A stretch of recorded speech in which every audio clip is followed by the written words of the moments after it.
Hari ni betul-betul aku main bazar Kedawang. Itu sebab tak singgah. Hari ni kita singgah, so kita buat video lain, kita main ke bazar Kedawang. Okey, jom. Sebab beli pen ni tu. Selamat datang ke bazar Ramadan Kedawang. Jom. Okay, inilah pen ni dekat kedai Amal Fira tu. Biasa 10, special 13. Saya nak satu. First time nak makan pen ni. Ada special, ada dumpling dalam ni. Sini ada roti john juga, grill apa chicken apa ni semua ni. Boleh lah beli kat sini lah. Dekat ni dia ada macam kontainer warna hitam ni. Depan dengan sini kampung. Kat sini ada gisa ayam goreng juga.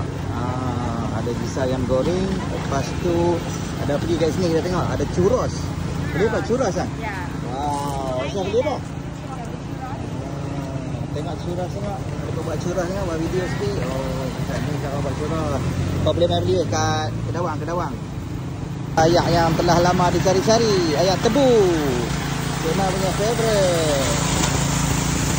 Ayak tebu simpang 3.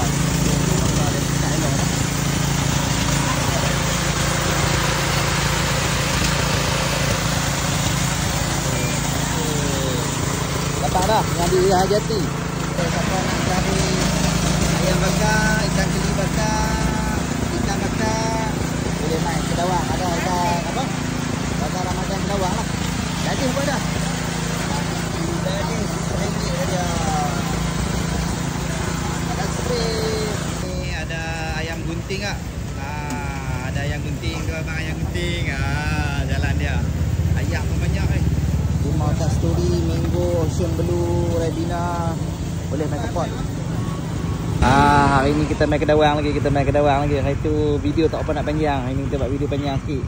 First tempat Kedawang mesti kena beli kuih muih legend. Sebiji 5 kupang ni, 50 sen ni. Sini yang akan kami beli donat dengan burger Malaysia. Donat dengan burger Malaysia, okey. Jangan lupa singgah sini. Tepi jalan je. Tempat biasa. Nasi kabu, nasi dagang. Dia nasi pelauk Kelantan ni. Tempat kegemaran dia. Dia tempat kegemaran Cik No.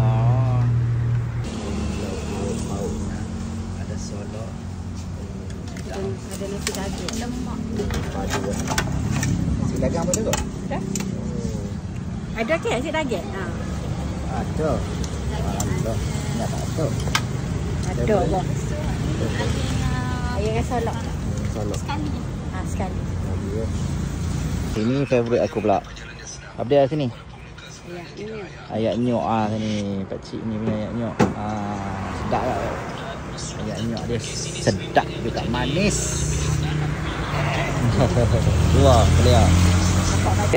Last destination sebelum balik, nasi Arab Ahmad Albab dekat sini. Jalan Candik Kura. Okey. Kita ambil ayam baik punya. Padu. Dia buat bakar. Ayam bakar, kambing bakar boleh, tapi aku beli ayam punya hari ni Boleh amat. Baik.